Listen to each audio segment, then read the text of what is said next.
श्रीमन्महागणाधिपतये नमः। श्री सरस्वत्यै नमः। श्री गुरुभ्यो नमः। ओम नमो भगवते वासुदेवाय। ओम नमो भगवते वासुदेवाय।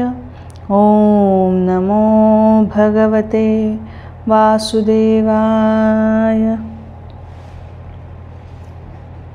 नमस्कार मंडळी, श्रीमद भगवद्गीता चिंतनमाला या उपक्रमामध्ये तुम्हा सगळ्यांचं पुन्हा एकदा स्वागत आहे। या उपक्रमामध्ये आपण भगवद्गीतेच्या श्लोकांचं क्रमवार अर्थचिंतन मांडत असतो।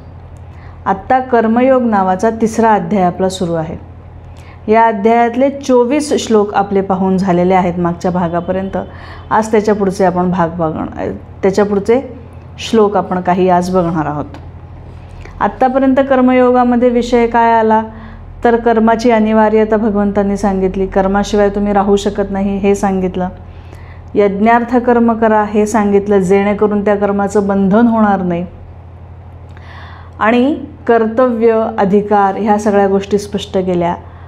पण जो आत्मरत आहे, आत्मतृप्त आहे आणि आत्मसंतुष्ट आहे अशा ज्ञानी माणसाला कोणतंही कर्तव्य उरत नाही असं भगवंतांनी सांगितलं। पण कर्तव्य उरत जरी नसलं तरी आपल्या आजूबाजूच्या लोकांसाठी एक योग्य आदर्श निर्माण करण्यासाठी त्यांनी उत्तम कर्तव्य पार पाडलं पाहिजे हे भगवंतांनी सांगितलं। टेक्निकली त्यांनी नाही कर्तव्य पार पाडलं तरी फरक पडत नाही, पण लोकसंग्रहासाठी आजूबाजूच्या लोकांना एक योग्य आदर्श घालून देण्यासाठी त्यांनी कर्तव्य केलं पाहिजे असं भगवंतांनी सांगितलं।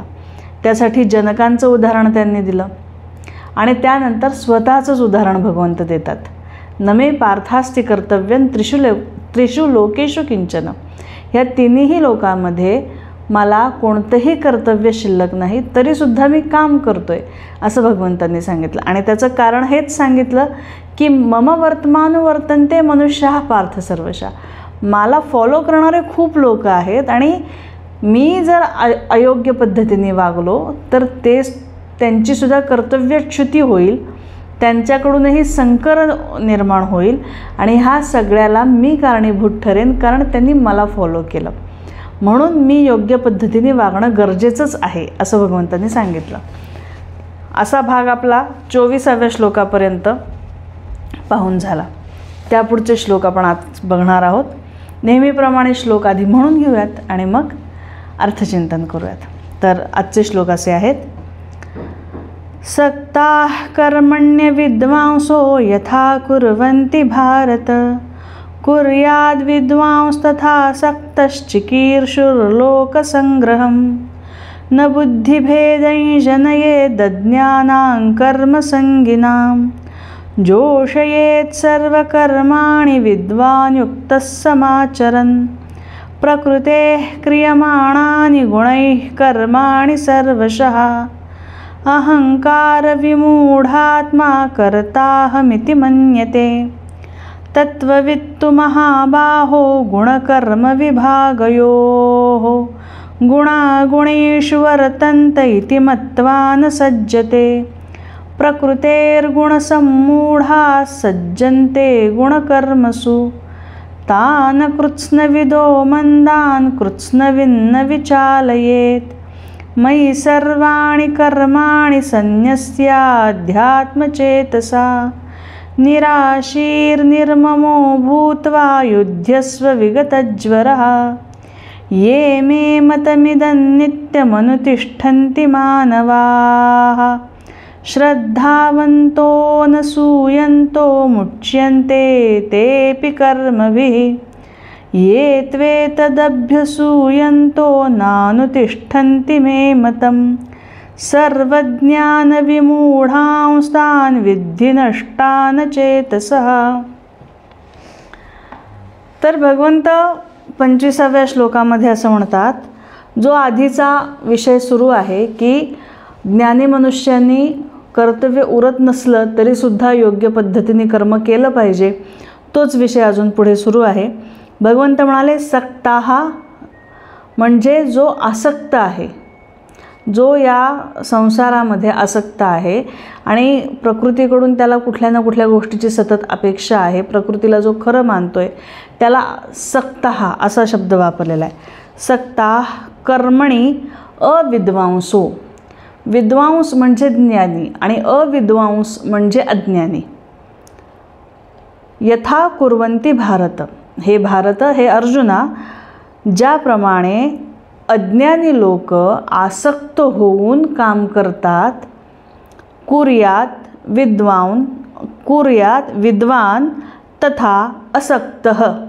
असक्तः म्हणजे निरासक्त. जो निरासक्त आहे अशा विद्वानाने काय करावं तर तसंच काम करावं जसं अज्ञानी काम करतोय, तसंच ज्ञानी माणसाने काम करावं. पण त्याचा उद्देश काय असला पाहिजे तर चिकीर्षुः म्हणजे अपेक्षा.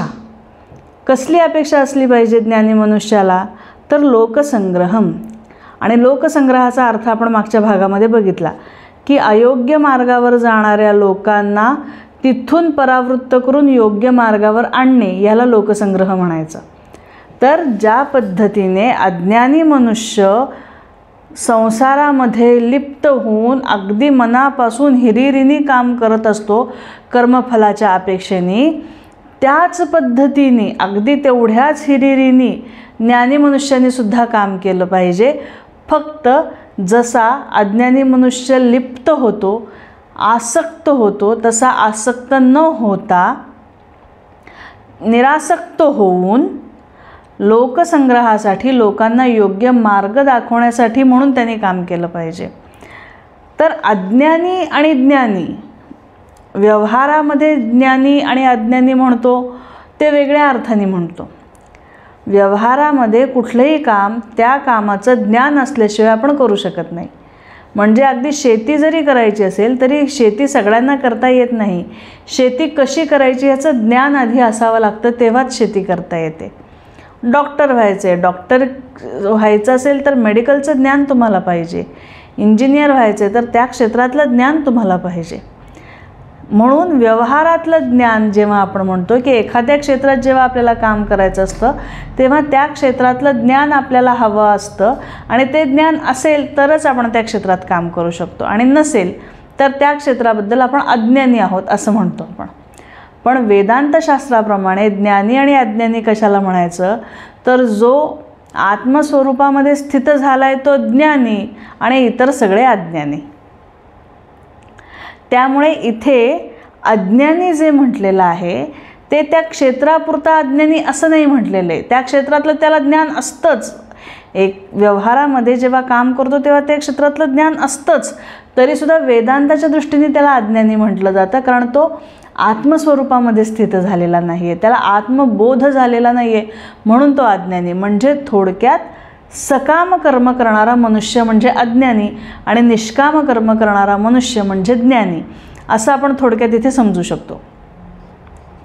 तर सकाम कर्म करणारा मनुष्य जितक्या हिरिरीने काम करतो तितक्याच हिरिरीने निष्काम कर्म करणाऱ्या मनुष्याने काम केलं पाहिजे. पण उद्देश काय असला पाहिजे तर लोकसंग्रहाचा, लोकांना एक उत्तम आदर्श घालून देण्याचा. आणि भगवंत म्हणाले न बुद्धिभेदई जनयेत ज्ञानां कर्मसंगिनां. बुद्धिभेद त्या अज्ञानी जनांचा कर्मसंगिनां, जे कर्मामध्ये अत्यंत लिप्त झालेले आहेत, कर्मामध्ये अगदी संलग्न होऊन ते मनापासून कर्मफलाच्या अपेक्षेने काही काम करतायत, अशा लोकांचा बुद्धिभेद ज्ञानी माणसाने करू नये. जोषयेत सर्व कर्माणे विद्वान युक्त समाचरण. उलट त्यांच्यासारखंच आपण काम करावं. का करावं त्यांच्यासारखं काम तर आधी मुळात त्यांना जे सकाम कर्म करणारे लोक असतात ना त्यांना निष्कामतेचं महत्त्व लवकर पटत नाही. म्हणून तर आपण किती वेळा बघतो कर्मयोगाचं जे मूळ सूत्र दुसऱ्या अध्यायामध्ये आलेलं आहे, कर्मण्येवाधिकारस्ते मा फलेषु कदाचन, इतक्या सुंदर श्लोकाची अनेकदा थट्टा होतानाच आपण बघतो. कारण सगळेच आजूबाजूला ना सकाम मनुष्य आहेत, त्याच्यामुळे त्या श्लोकाची महती, त्या श्लोकाचं महत्त्व, त्या श्लोकाची डेप्थ सकाम मनुष्यांना कळू शकत नाही. आणि म्हणून जेव्हा सकाम मनुष्यांना निष्काम कर्मयोगाचं महत्त्व कळत नाही आणि तरी आपण त्यांना सांगू, तेव्हा त्यांचा बुद्धिभेद होण्याची शक्यता असते. बुद्धिभेद होणे म्हणजे काय, तर त्यांच्यामध्ये कन्फ्युजन निर्माण होतं. कारण निष्काम कर्म कित्येक जणांनी आत्तापर्यंत हा प्रश्न विचारला आहे की फलाची जर अपेक्षाच करायची नाही तर कर्म करायचंच कशासाठी.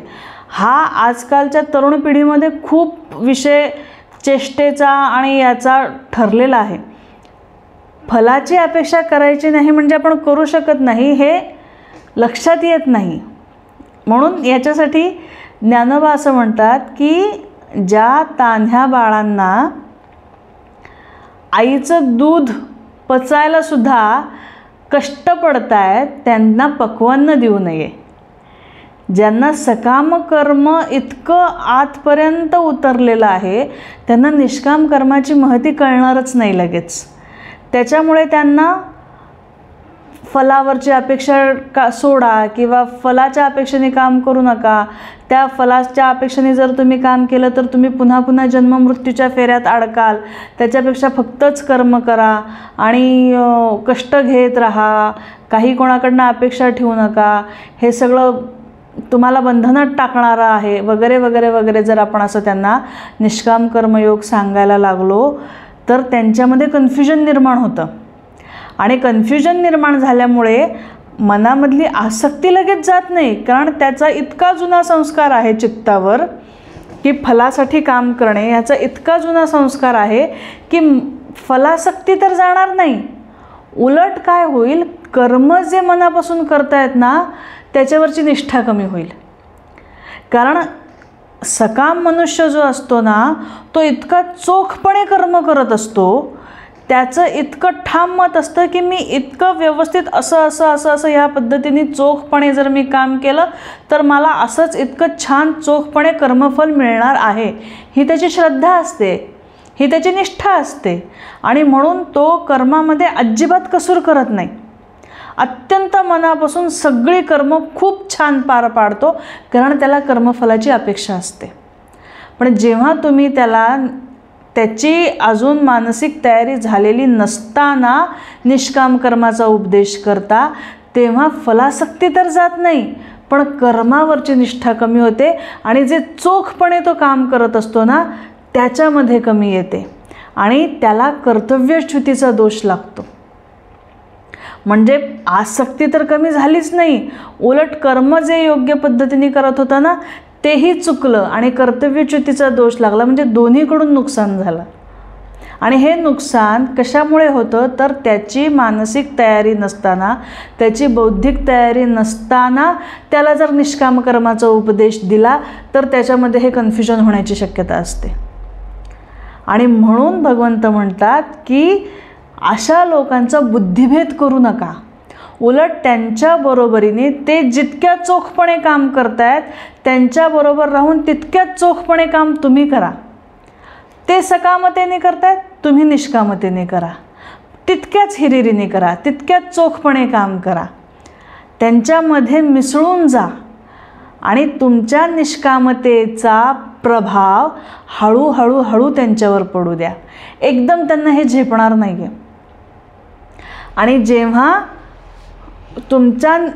तुम्ही तितक्याच चोखपणे काम करताय पण निष्कामतेने करताय आणि त्यामुळे तुम्ही खूप समाधानात आहात किंवा त्यामुळे तुम्हाला बाहेरच्या गोष्टी फार तुमच्यावर परिणाम करत नाही आहेत असं जेव्हा आजूबाजूचे लोक बघतात तेव्हा ही निष्कामता काहीतरी छान आहे बाबा असं वाटून ते तुम्हाला हळूहळू फॉलो करायला लागतात आणि मग ते सकामतेकडून निष्कामतेकडे येतात.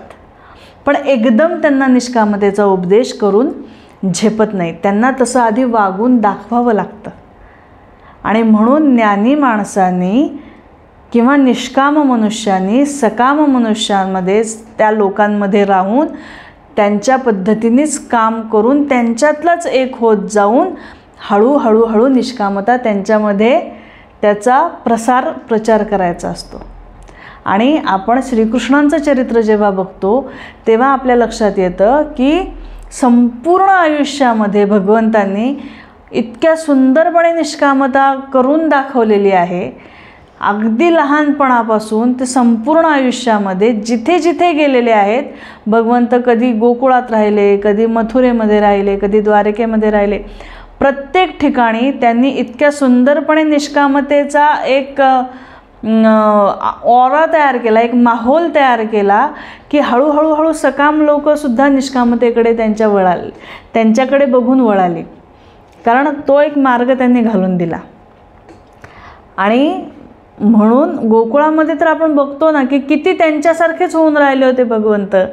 गोकुळामध्ये त्यांच्यासारखंच गोपालन करणे, त्यांच्यासारखंच राहणे, वागणे, बोलणे सगळं त्यांच्यासारखंच करून हळूहळू त्यांना सर्वोत्तम असलेल्या भक्तीचा ठेवा भगवंतांमुळे मिळाला की जो उद्धव अत्यंत ज्ञानी होता त्यालासुद्धा ती भक्ती मिळाली नाही, ती भक्ती गोकुळातल्या लोकांना मिळाली, कारण भगवंतांचा सहवास त्यांना मिळाला आणि त्या सहवासातून, त्या वागण्यातून एक निरपेक्षता ते लोक शिकून गेले.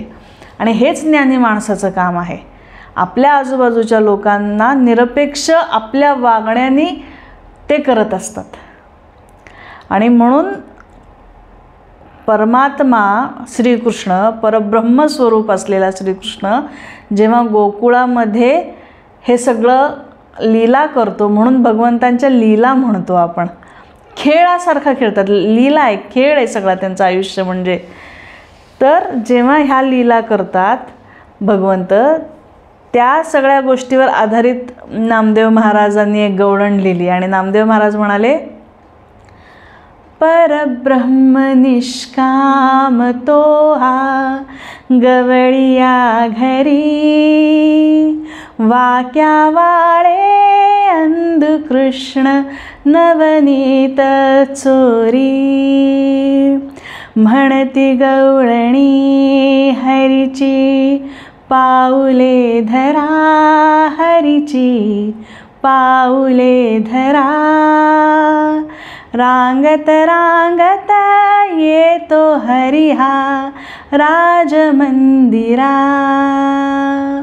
लपत छपत येतो हरिहा राजभुवनी,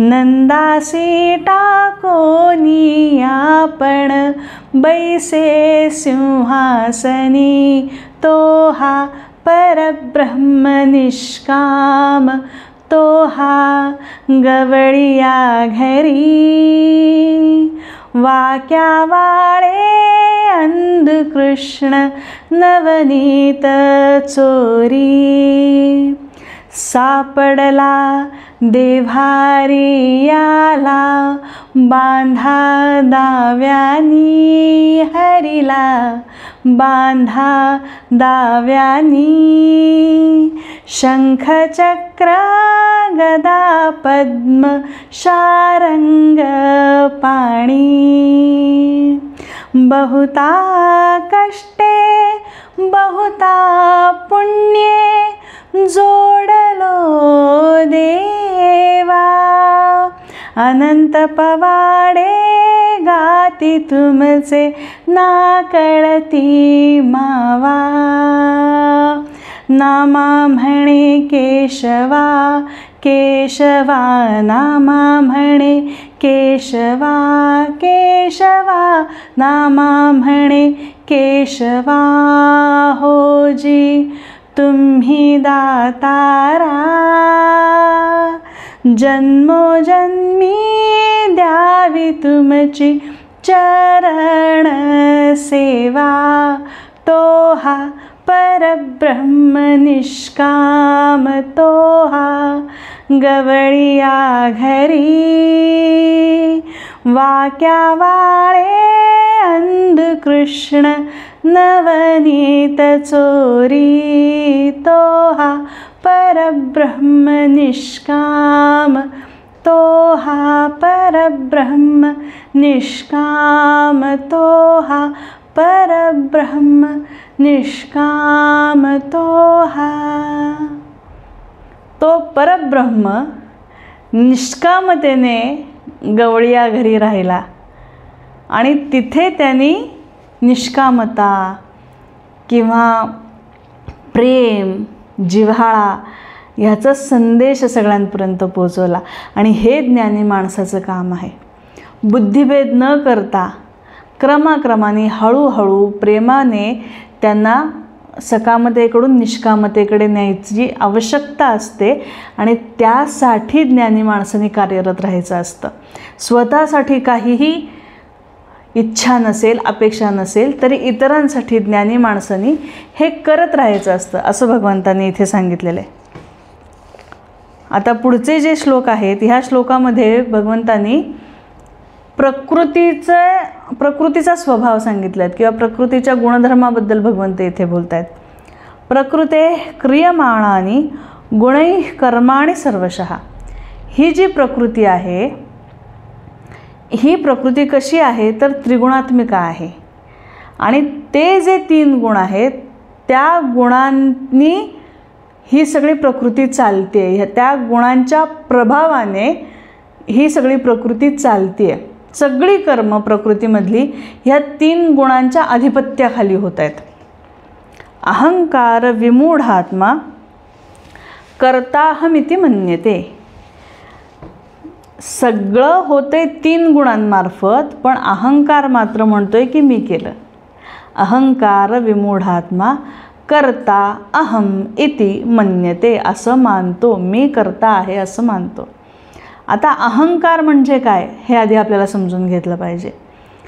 जसा ज्ञानी आणि अज्ञानी हे 2 गोष्टी आपण व्यावहारिक पातळीवर वेगळ्या आणि वेदांताच्या दृष्टीने वेगळ्या बघितल्या, तसं अहंकारसुद्धा व्यावहारिक पातळीवर वेगळा आणि वेदांताच्या दृष्टीने वेगळा आहे. व्यावहारिक पातळीवर आपण अहंकार कशाला म्हणतो? तो खूप अहंकारी आहे बरं का, फार घमेंड आली आहे त्याला, पैशाचा अगदी गर्व झाला आहे त्याला, किंवा रूपाचा गर्व आहे तिला, असं आपण म्हणतो. म्हणजे घमेंड, गर्व, दर्प ह्या अर्थाने आपण अहंकार हा शब्द वापरतो व्यवहारामध्ये, हो ना. आणि अगदी साध्या बोलीभाषेतला जरा उग्र शब्द म्हणजे माज. तर ह्या सगळ्या दृष्टीने आपण अहंकार हा शब्द व्यवहारामध्ये वापरतो. पण वेदांताच्या दृष्टीने जर आपण बघितलं तर अहंकार ह्या शब्दाचा अर्थ आहे मी आहे. असण्याची जाणीव म्हणजे अहंकार. आता हा मी आहे यामध्ये सुद्धा एक वास्तविक अहंकार आहे आणि एक अवास्तविक अहंकार आहे. तर वास्तविक अहंकार म्हणजे जे चैतन्य स्वरूप आहे, जो आत्मा आहे, जो परमात्मा आहे, जे परब्रह्म आहे, जी सद्वस्तू आहे, जे सच्चित आनंद स्वरूप आहे, ते आपल्या सगळ्यांचं खरं स्वरूप आहे, आपलं सगळ्यांचं ते खरं रूप आहे. आणि त्याला जेव्हा आपण मी आहे हे त्या पॉईंटला जाऊन आपण मी आहे म्हणतो, तेव्हा त्याला म्हणायचं वास्तविक अहम, कारण ते आपलं वास्तविक रूप आहे. आणि अवास्तविक अहम म्हणजे मी शरीर आहे, मी मन आहे, मी बुद्धी आहे, मी गृहिणी आहे, मी स्त्री आहे, मी आई आहे, हे सगळं जे आहे याला म्हणायचं अवास्तविक अहम. कारण आता हा जो सगळा प्रकार आहे अवास्तविकचा, हा प्रकृतीच्या अंतर्गत येतो. आणि मी आहे, चैतन्य स्वरूप आहे किंवा मी ब्रह्मस्वरूप आहे, हे पुरुष म्हणजे सद्वस्तूलाच आपण पुरुष म्हणतो. सद्वस्तू, चैतन्य स्वरूप हेच पुरुष आहे. इथे जो मी आपण म्हणतो तो वास्तविक आहे. आणि प्रकृतीच्या कक्षेत आपण ज्याला ज्याला म्हणून मी जोडतो तो अवास्तविक आहे. तर ह्या प्रकृतीमध्ये 3 गुणांच्या साहाय्याने सगळे काम होत राहतात. आपण बघितलं आत्तापर्यंत, नेहमी म्हणतोय आपण की पंचभौतिक सृष्टी आहे, पण पंचमहाभूतं कुठून उत्पन्न झाली तर त्रिगुणांपासून उत्पन्न झाली. कुठले 3 गुण? सत्व, रज आणि तम हे 3 गुण आहेत. ह्या 3 गुणांच्या कॉम्बिनेशननी पंचमहाभूतं निर्माण झाली आणि पंचमहाभूतांच्या वेगवेगळ्या कॉम्बिनेशननी ही सगळी सृष्टी निर्माण झाली. त्याच्यामुळे एक भाग राहतो पुरुष, चैतन्य, सद्वस्तू आणि एक भाग राहतो प्रकृती, सृष्टी. तर ह्या सृष्टीच्या अंतर्गत ज्या ज्या गोष्टीसाठी आपण मी आहे असं म्हणतो तो अवास्तविक अहम. आणि त्या अवास्तविक अहमचा इथे उल्लेख भगवंत करतात की प्रकृती तर संपूर्ण 3 गुणांच्या माध्यमातून चालतीये, पण अहंकाराला असं वाटते की मी केलं. कारण जेव्हा मी शरीर आहे असं म्हणते तेव्हा ह्या शरीराकडून होणाऱ्या क्रिया मी केल्या असं मला वाटतं. आता ह्या शरीराच्या अंतर्गत सुद्धा काही क्रिया आहेत ज्या आपोआप होतात आणि काही क्रिया आहेत ज्या माझ्या जाणीवेतून होतात. जसं अन्नपचन आपोआप होतं, श्वास आपोआप चालतो, ब्लड सर्क्युलेशन आपोआप होतं. ह्या माझ्या जाणीवेमध्ये इतक्या स्पष्ट नसतात क्रिया, त्या आपोआप होतात. त्याच्यासाठी मी काही करते असं मला वाटत नाही. पण मी बोलतीये, मी ऐकतीये, मी जेवतीये, मी चालतीये, ह्या सगळ्या क्रिया माझ्या जाणीवेच्या अंतर्गत येतात. आणि मग ह्या सगळ्या क्रिया माझ्या जाणीवेच्या अंतर्गत म्हणजे ह्या शरीराच्या जाणीवेच्या अंतर्गत असल्यामुळे मला असं वाटतं की ह्या सगळ्या क्रियांचा मी करता आहे. फक्त काही क्रिया माझ्या जाणीवेत नाहीत आणि काही क्रिया जाणीवेत आहेत आणि जाणीवेत असलेल्या क्रियांना मी म्हणते की मी केलं. मग मी विचार केला, शरीराच्या ह्याच्यावर खाणं पिणं चालणं बोलणं फिरणं ठीक आहे, मी विचार केला, हे सुद्धा मी केला असं वाटतं मला. पण तो जो मी आहे हा जो अवास्तविक अहम आहे तो जेव्हा मी अन्नमय कोशाशी, आपण मागे एकदा पंचकोशाच्याबद्दल थोडंसं बोललो आहे, सगळं आपलं बोलून झालेलं नाही आहे, पण 5 कोश आहेत, अन्नमय कोश, प्राणमय कोश, मनोमय कोश, विज्ञानमय कोश असे आपण ते बघितलेले आहेत, आनंदमय कोश. तर त्याच्यातल्या एकेका कोशाला जेव्हा मी स्वतःला अटॅच करते म्हणजे मी आहे हे जेव्हा अन्नमय कोशाशी अटॅच होतं तेव्हा मला वाटतं की मी शरीर आहे. मी आहे हे जेव्हा प्राणमय कोशाशी अटॅच होतं तेव्हा मला असं वाटतं की मी तृप्त आहे किंवा अतृप्त आहे, म्हणजे भूक लागली आहे किंवा माझी भूक भागली आहे, कारण प्राण त्या गोष्टीशी कनेक्टेड असतो. त्याच्यानंतर जेव्हा मी आहे हे मनोमय कोशाशी अटॅच होतं त्यावेळेस मला असं वाटतं की मी सुखी आहे किंवा मी दुःखी आहे. जेव्हा विज्ञानमय कोशाशी अटॅच होतं तेव्हा वाटतं की मी शहाणा आहे किंवा मी मूर्ख आहे. असं ते मी जेव्हा जेव्हा वेगवेगळ्या कोशांना अटॅच केलं जातं तेव्हा माझ्या वेगवेगळ्या समजुती होतात आणि तो अहंकार आहे, तो अवास्तविक अहंकार आहे. घडतंय सगळं 3 गुणांमुळे. आता तुम्ही म्हणाल की पण बोलते तर मीच ना किंवा खातोय तर मीच ना, मी खाण्याची क्रिया तर मी जाणीवपूर्वक करते ना, मग मी केलं नाही असं कसं म्हणता येईल. तर याच्यासाठी आपल्याला असं बघता येईल की मेडिकल सायन्समध्ये एक मेडिकल टर्म आहे, त्याला म्हणतात ग्लासगो कोमा स्कोर. तो स्कोर तुम्हाला असं सांगतो की तुमच्या शरीरामध्ये जाणीवा किती प्रगल्भ आहेत. ती स्केल असते 3 ते 15. जेव्हा तो स्कोर तुमचा 15 असतो तेव्हा तुमच्या शरीराच्या सगळ्या जाणीवा अत्यंत प्रगल्भ असतात आणि जसं जसं तुमची जाणीव कमी होत जाते तसं तो स्कोर कमी येतो. 8 किंवा 8पेक्षा थोडासा खाली गेला तर आपण म्हणतो मनुष्य कोमामध्ये गेला आहे आणि तो स्कोर जर 3पर्यंत गेला तर मनुष्य मेलाय असं डॉक्टर मृत घोषित करतात. म्हणजे मला जे काही जाणवतंय ना त्या जाणीवा माझ्या ह्या नर्वस सिस्टीम म्हणजे मज्जातंतूमुळे किंवा ह्या सगळ्या स्नायूंच्या जाळ्यामुळे ती जाणीव माझ्या शरीरामध्ये मज्जातंतूमुळे मेंदूच्या ॲक्टिवेशनमुळे ती जाणीव माझ्यामध्ये आहे हे भौतिकदृष्ट्या मोजता येतं. त्या जाणीवेचा स्तर मोजता येतो आणि जे जे मोजता येतं ते अर्थातच अनंत नाही, म्हणजेच ते चैतन्य नाही, भौतिक गोष्ट आहे.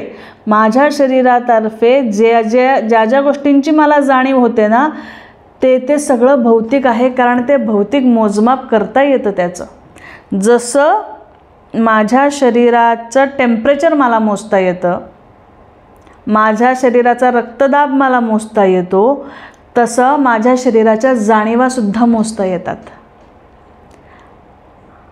माझ्या जाणीवेच्या पलीकडे सुद्धा अनेक घटना घडत असतात, पण त्याच्यावर मी क्लेम करत नाही, कारण ते माझ्या जाणीवेच्या पलीकडे. फक्त जाणीवांमध्ये आलेल्या गोष्टींना आपल्याला असं वाटतं की आपण केलं आहे, पण ती जाणीवसुद्धा अत्यंत भौतिक आहे. आणि म्हणून जो जास्त प्रगल्भ ज्याच्या जाणीवा असतात ना, त्याच्याकडे अहंकार प्रगल्भ असण्याची जास्त शक्यता असते. अगदी साधं बघा की अनेक मुलं आपण बघतो आजूबाजूला किंवा माणसं बघतो की जे थोडेसे गतिमंद असतात किंवा मंद थोडंसं त्यांचं मेंदू कमी काम करतो, ती लोकं ना खूप निष्पाप असतात. त्यांच्यामध्ये हा अहंकार आपल्याला जास्त दिसत नाही किंवा अगदीच रेअरली कधी दिसला तर, अन्यथा त्यांच्याकडे हा अहंकार नसतो.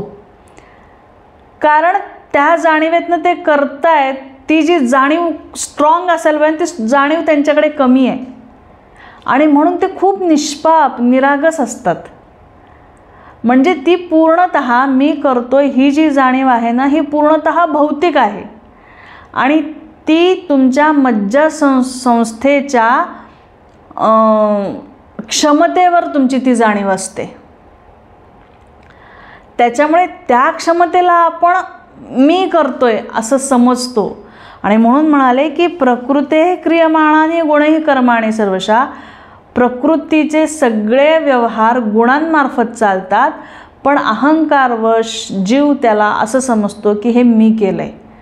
भौतिकच गोष्टी असतात त्या, पण त्याला असं वाटतं मी केलं आहे. हा थोडा विषय क्लिष्ट आहे, थोडा अजून आपण शांतपणे समजून घेऊया त्याला. पण आत्ता ह्या सगळ्यावर इतकं डिटेल जाण्याची आवश्यकता नाही, कारण सत्वगुण, रजोगुण आणि तमोगुण ह्याच्याबद्दल सविस्तर भगवंताने 14व्या अध्यायामध्ये सांगितलेलं आहे. गुणत्रय विभाग नावाचा 14वा अध्याय आहे, त्यामध्ये सविस्तर ह्याची चर्चा पुढे होणार आहे. पण आत्ता फक्त आपण लक्षात घेऊ की ह्या गुणांचं कार्य चाललेलं असतं, पण आपण तेच आपण केलं आहे असं समजतो.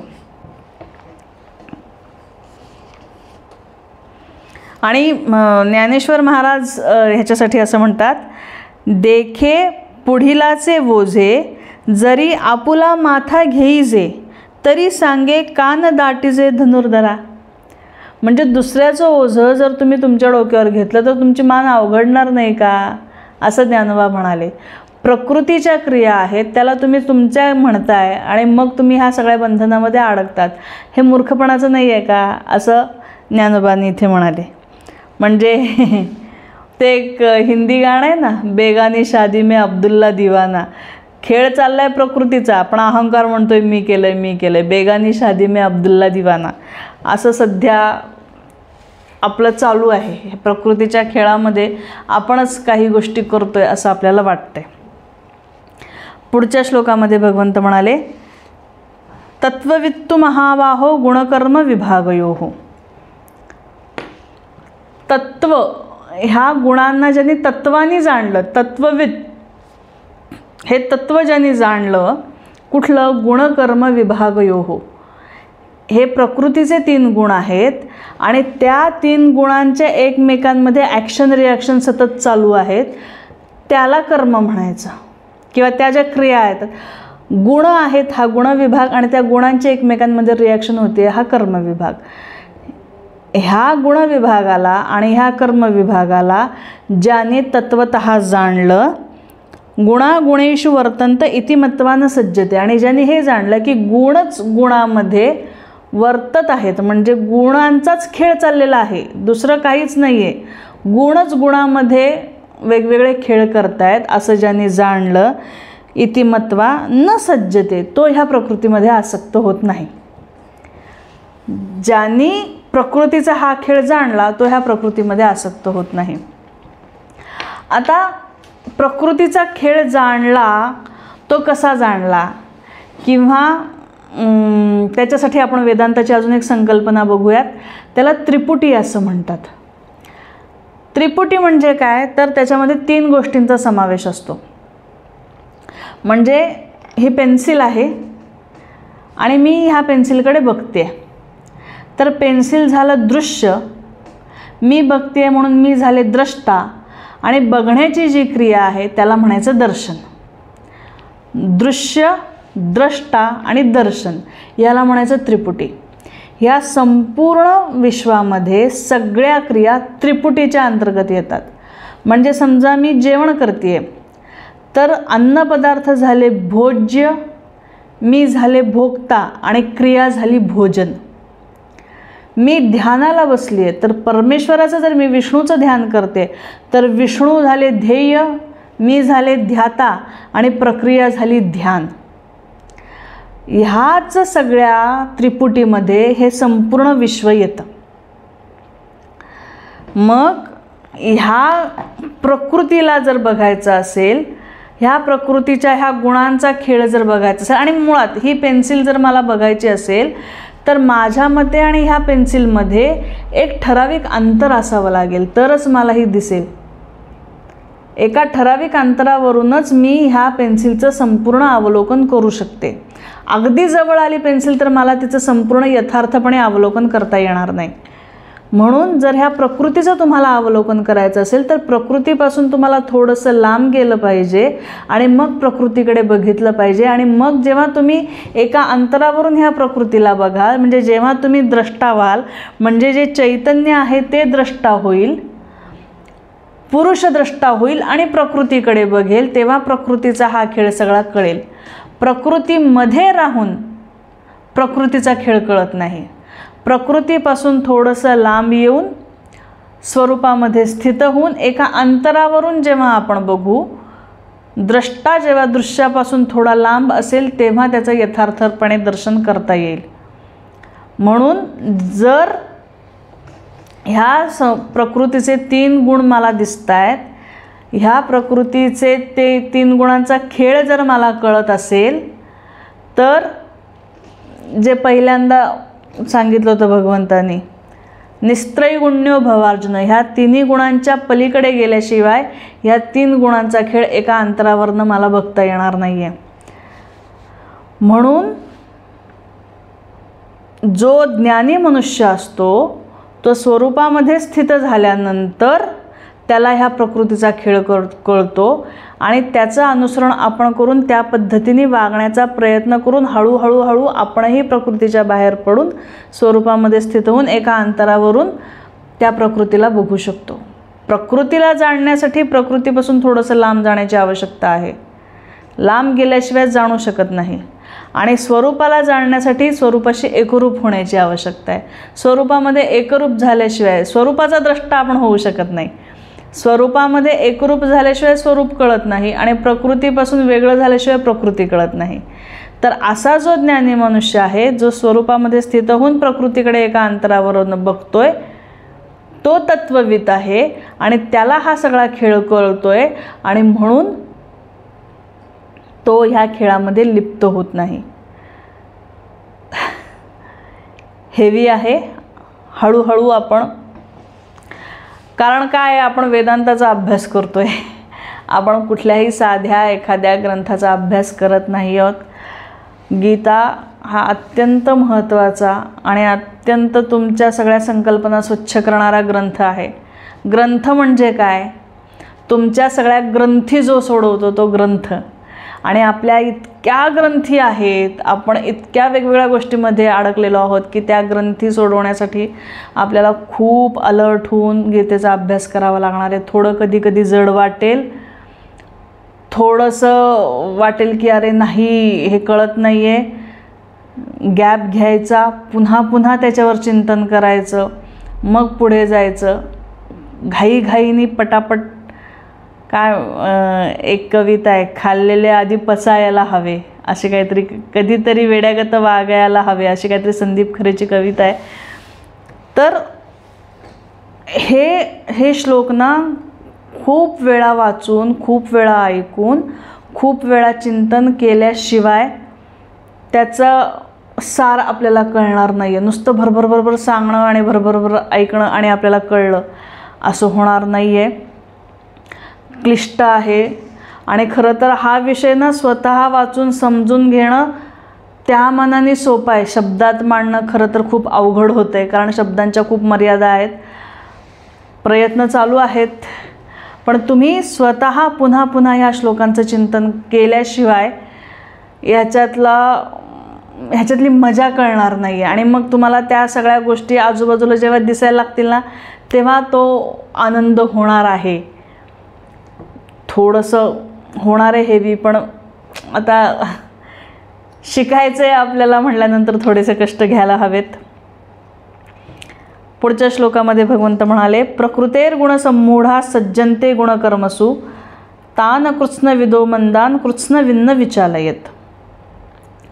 प्रकृतीमध्ये जो सम्मूढ झालेला आहे, जो लिप्त झालेला आहे आणि ह्या गुण आणि कर्माच्या खेळाला जो बघू शकत नाही आहे आणि त्यामुळे प्रकृतीमध्ये जो आसक्त झालेला आहे, त्याला अकृत्स्नविद म्हणजे ज्यांनी हा खेळ पूर्णपणे जाणलेला नाही आहे, अशा अकृत्स्नविदला असा जो मंद बुद्धी आहे किंवा मंद, त्याला हा खेळ कळत नाही आहे म्हणून त्याला मंद असं म्हटलेलं आहे, अशा अकृत्स्नविदला ज्यांनी हे सगळं जाणलं आहे त्याला म्हणायचं कृत्स्नविद, आणि ज्यांनी जाणलं नाही त्याला म्हणायचं अकृत्स्नविद, पूर्णपणे जाणलेलं नाही आहे. तर ज्यांनी जाणलेलं आहे, जो कृत्स्नविद आहे, त्यांनी अकृत्स्नविदला न जाणलेल्याला विचलित करू नये, त्याला भ्रमित करू नये. जसं न बुद्धिभेदे जनये दज्ञानां कर्मसंगिनां सांगितलं आहे, तोच विषय इथे पुढे आला आहे की गुण आणि कर्म हे एका अंतरावरून बघितल्याशिवाय कळत नाही. हे नुसतं वाचून कोणाचं तरी ऐकून आपल्याला हे कळणार नाही. त्याच्यासाठी आपल्याला विशेषत्वाने प्रयत्न करावे लागणार आहेत, तेव्हा आपल्याला त्या गोष्टी थोड्या समोर यायला लागणार आहेत. पण ज्याला हे कळत नाही आहे, जो प्रकृतीमध्येच इतका लिप्त आहे की प्रकृतीपासून थोडासा लांब जाऊन त्याच्याकडे बघण्याचं सामर्थ्य ज्याच्याकडे नाही आहे, त्याला विचलित करू नका. मग त्याच्याबरोबर कसं वागा, जसं आधी सांगितलं आहे की त्याच्याबरोबर त्याच्यासारखंच वागा आणि मग हळूहळू त्याची लेवल वाढवत न्या. जसं लहान मुली भातुकली खेळत असताना मोठी माणसं त्यांच्याबरोबर त्यांच्यासारखाच होऊन भातुकलीचा खेळ खेळतात, तसं ज्ञानी माणसाने त्यांच्याबरोबरच राहावं आणि तसंच वागावं. त्यांचा बुद्धिभेद करू नये, कारण त्यांना तो त्यांच्या कपॅसिटीच्या बाहेरचा असतो. तो ज्ञानोबा इथे असं म्हणतात की एखाद्या शवाच्या हाती रत्न दिलं तरी काय उपयोग आहे का त्याचा, त्या रत्नाची किंमत त्या शवाला कळणार आहे का. एखाद्या प्रेताच्या हातामध्ये बहुमूल्य रत्न जरी दिलं तरी ते वाया जाणार आहे. तसं जे प्रकृतीमध्ये लिप्त आहेत त्यांना ह्या प्रकृतीचा सगळा खेळ सांगितला ना तरी तो वाया जाणार आहे, कारण तो त्यांच्या कपॅसिटीच्या पलीकडे. आणि मग ज्यांच्या कपॅसिटीच्या पलीकडे हा सगळा खेळ आहे त्यांना विचलित करू नका, त्यांना त्यांच्या मार्गाने जाऊ द्या. तुम्ही फक्त त्यांच्याबरोबर राहून त्यांना होता होईल ते गाईड करत राहा, असं भगवंतांनी सांगितलं आहे. नाहीतर काय होतं की एक शेर आहे, न खुदा ही मिला न मिसाले सनम, न इधर के रहे न उधर के हम. म्हणजे आम्हाला प्रकृतीही नाही मिळाली आणि परमात्माही नाही मिळाला आणि आमची अशी विचित्र अवस्था झाली, कारण परमात्मा प्राप्त करण्यासाठी ज्या ज्ञानाची आवश्यकता आहे ते ज्ञान आमच्याकडे नाही आणि अज्ञानामध्ये लोक आम्हाला जगू देत नाहीत. म्हणजे इथे त्यांची एक तणावाची परिस्थिती त्या लोकांची निर्माण होते. म्हणून त्यांना आहे त्या परिस्थितीमध्ये राहू द्यावं, त्यांना विचलित करू नये. नाहीतर मग न खुदा ही मिला न मिसाले सनम, न इधर के रहे न उधर के हम, असं त्यांचं होतं. आणि म्हणून प्रकृतीच्या ह्या गुणांना समजून घ्या. तोच भाग आपण 14व्या अध्यायात डिटेल होता होईल तो डिटेल करण्याचा प्रयत्न करूयात आपण. तेव्हा खूप सुंदर अध्याय आहे तो. बऱ्याच गोष्टी आपल्याला त्या अध्यायातनं कळत जातात. आपल्याला स्वतःचं अवलोकन करण्यासाठी तो अध्याय खूप मदत करतो आपल्याला. पुढच्या श्लोकामध्ये भगवंत म्हणाले, मयी सर्वाणी कर्माणी संन्यस्याध्यात्मचेतसा. सर्वाणी कर्माणी, तुझी सगळी कर्म काय कर, मयी मला, संन्यस्य अर्पण कर, आणि कशी कर, अध्यात्मचेतसा, विवेकबुद्धीने तुझी सगळी कर्म मला अर्पण कर. आता मला म्हणताना आपण गीतेमध्ये बघणार आहोत की काही वेळेला, खूप कमी वेळेला भगवंत जेव्हा मला म्हणतात तेव्हा वैयक्तिक मला, जसं नमे पार्थास्ते कर्तव्यं त्रिषु लोकेषु किंचन ह्या श्लोकामध्ये जेव्हा भगवंत स्वतःबद्दल बोलत आहेत तेव्हा श्रीकृष्ण ह्या देहाबद्दल बोलत आहेत. पण मोस्ट ऑफ द टाइम्स मला जेव्हा म्हणणार आहेत तेव्हा तो पुरुष चैतन्य स्वरूप जो आहे त्याला उद्देशून म्हणणार आहेत. निर्वैयक्तिक चेतना जी आहे तुमच्या माझ्या सगळ्यांमध्येच जी आहे त्याला उद्देशून मी असं भगवंत म्हणणार आहेत. तर जेव्हा इथे भगवंत म्हणतात मयी सर्वाणी कर्माणी संन्यस्याध्यात्मचेतसा, तेव्हा ह्या मीला सगळी कर्म अर्पण कर, म्हणजे ह्या मीमध्ये स्थित राहून प्रकृतीमध्ये कर्म कर. तुझं लक्ष, तुझं अनुसंधान वास्तविक मी जो आहे, चैतन्य स्वरूप मी जो आहे तिथे अनुसंधान ठेवून प्रकृतीमधली सगळी कर्म करत राहा, म्हणजे ती वास्तविक मीला अर्पण केल्यासारखं होणार आहे. निराशीर निर्ममो भूत्वा युध्यस्व विगतज्वर. निराशी हो, निराशी म्हणजे आशा ठेवू नकोस. आशा मनुष्याला कायम भविष्याबद्दलच्या असतात की भविष्यात असं असं व्हावं, तसं तसं व्हावं, आणि हेच कर्मफलाची आसक्ती असते. कुठल्याही कर्माच्या मागे आपल्याला त्याच गोष्टी असतात. म्हणून भगवंत म्हणाले निराशी हो, भविष्याकडून कुठलीही अपेक्षा ठेवू नकोस. आणि निर्मम हो, मम ही जी भावना आहे ही मला नेहमी भूतकाळातून येते. माझं घर, माझे लोक, माझे मित्रपरिवार, माझे नातेवाईक, माझ्या वस्तू, हे सगळं मला भूतकाळाच्या स्मृतींमधनं कळतं.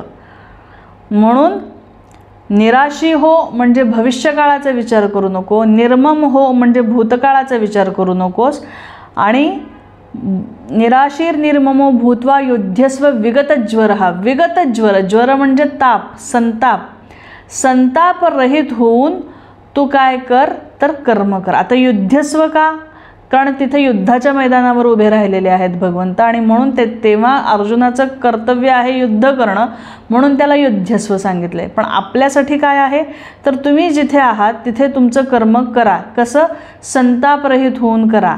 भूतकाळाचं ओझं फेकून द्या, भविष्यकाळाचं आशा फेकून द्या, आणि वर्तमान काळामध्ये संतापरहित होऊन तुम्ही काम करा, आणि ते काम मला अर्पण करा, म्हणजे चैतन्य स्वरूपामध्ये स्थित होऊन प्रकृतीमध्ये फक्त आणि फक्त निष्काम भावनेने काम करत राहा. भूतकाळ आपण बदलू शकत नाही, भविष्यकाळ कसा येणार आपल्याला माहीत नाही, आणि ह्या सगळ्या नादामध्ये आपण वर्तमान काळामध्ये अत्यंत उद्विग्न असतो भूतकाळाच्या आणि भविष्यकाळाच्या विचाराने. आणि वर्तमान काळच एक असा काळ असतो जिथे तुम्ही प्रसन्न राहू शकता. तुम्ही भूतकाळाच्या विचारानेही प्रसन्न राहू शकत नाही आणि भविष्याच्याही प्रसन्न राहू शकत नाही. एक वर्तमान काळच असा आहे की जिथे तुम्हाला असा आत्ता रोकडा अनुभव येऊ शकतो. बाकीचा भूतकाळ भविष्यकाळ फक्त इमॅजिनरी आहे, पण वर्तमान काळात रोकडा अनुभव येणार आहे तुम्हाला आनंदाचा, आणि तो आनंदाचा रोकडा चोख अनुभव सोडून मनुष्य एकतर भूतकाळात किंवा भविष्यकाळामध्ये फिरत असतो, आणि त्यामुळे तो वर्तमान काळात उद्विग्न असतो. कबीरांचा एक दोहा आहे. कबीर असं म्हणाले, आगे गली अति साकड़ी और पीछे चकनाचूर, पर्दे तले हे सुंदरी रही धका से दूर. म्हणजे आगे गली अति साकडी, भविष्यकाळ. साकडी म्हणजे काय तर अत्यंत अरुंद. भविष्यकाळाची गल्ली जी आहे ना ती अतिशय अरुंद आहे की ज्याच्यामध्ये मी एंटरच करू शकत नाही, कारण भविष्यकाळात मी जाऊ शकत नाही. म्हणून भविष्यकाळात जाणारी जो रस्ता आहे तो इतका अरुंद आहे की त्याच्यामध्ये मी जाऊ शकत नाही. आगे गली अति साकडी और पीछे चकनाचूर, आणि मागचा भूतकाळ तर उद्ध्वस्त झाला आहे, चकनाचूर झालेला आहे सगळा. भूतकाळात काही शिल्लकच नाही आहे, सगळंच उद्ध्वस्त झालेलं आहे. आगे गली अति साकड़ी और पीछे चकनाचूर, पर्दे तले हे सुंदरी. हा जो वर्तमान काळ आत्ता ह्या क्षणाला आहे, तिथे एक सुंदर स्त्री एक पडदा घेऊन माझ्या समोर उभी आहे, जी मला आत्ता वर्तमान काळामध्ये आनंद देऊ शकते. अशी सुंदर एक उपमा घेतली आहे त्यांनी. त्या वर्तमान काळाची साठी त्यांनी एक उपमा घेतली आहे की एक सुंदर स्त्री चेहऱ्यावर पडदा घेऊन माझ्या समोर आत्ता इथे उभी आहे. पर्दे तले हे सुंदरी रही धक्का से दूर. आणि तिला मी धक्कासुद्धा लावत नाही आहे, तिला स्पर्शही करत नाही आहे, मी तिच्या चेहऱ्यावरचा घुंगटसुद्धा उघडून बघत नाही आहे. जे माझ्याकडे आत्ता अवेलेबल आहे त्याच्याकडे माझं लक्षच नाही आहे,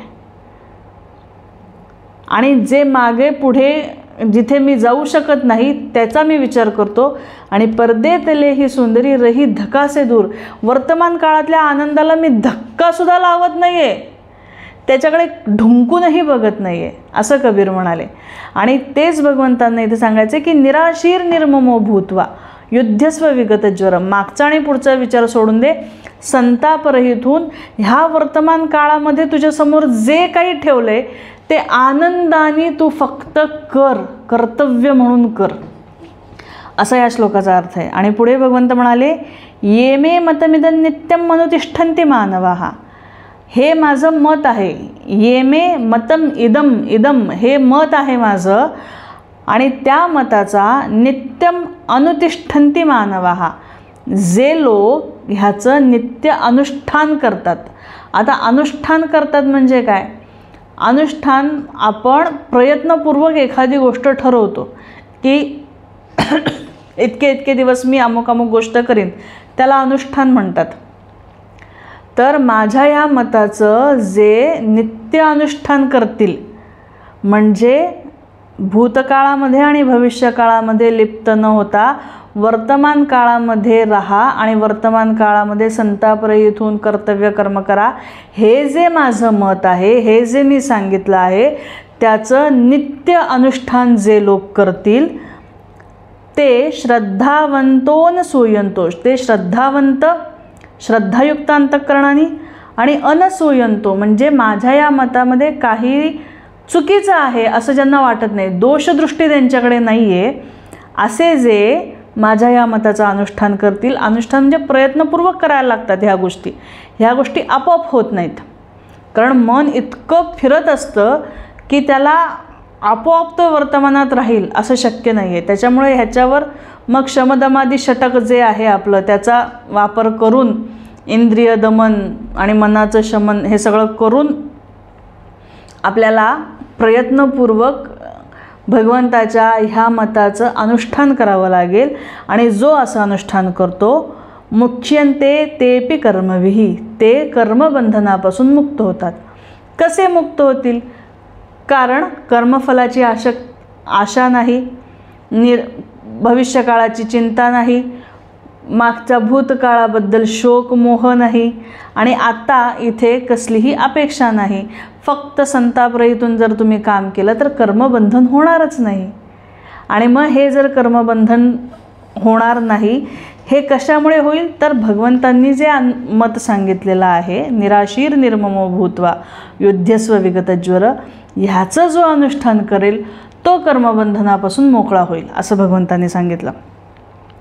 पुढच्या श्लोकामध्ये भगवंत म्हणाले ये त्वेतदभ्यसूयंतो नानुतिष्ठन्ति मे मतम्.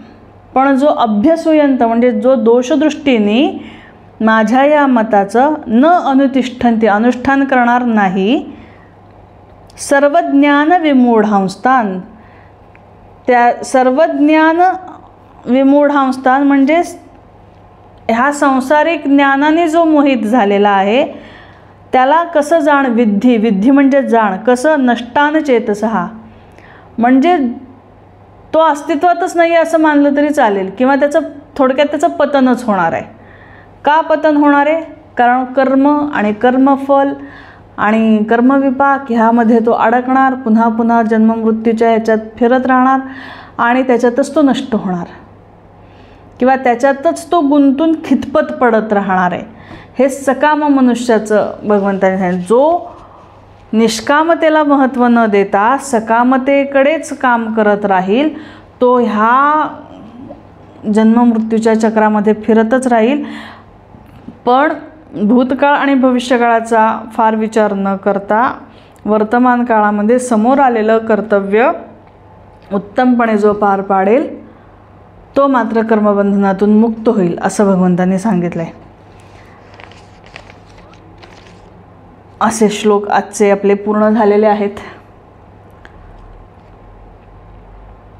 ह्याच्यावर अजून खूप चिंतन होणं वैयक्तिक पातळीवर प्रत्येकासाठी गरजेचं आहे. अन्यथा हे श्लोक इतक्या पटकन शब्दार्थ कळतील पण आचरणात येणार नाहीत. पुस्तकातून मस्तकात येईल पण मस्तकातून आचरणात येणं इतकं सोपं नाही आहे.